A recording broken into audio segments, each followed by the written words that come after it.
Everybody, welcome. My name is Marcus Stone, and in this video I will show you how you can easily add special characters in WordPress posts. So let's start. The first thing you want to do is just be in WordPress and then just click posts and just open whatever post you got. And when you have it, you want to open whatever, like your Google Chrome or Mozilla or Firefox or whatever you got, and write your HTML symbols.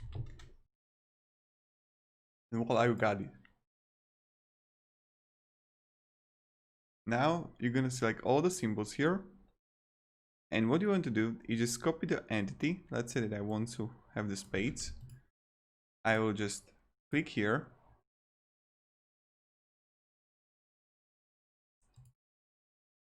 and or whatever on this one here and edit as HTML and just paste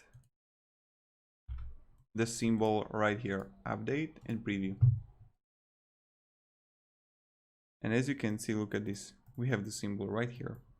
Pretty simple, pretty easy, and this is how we do it. So thank you, see ya, and goodbye.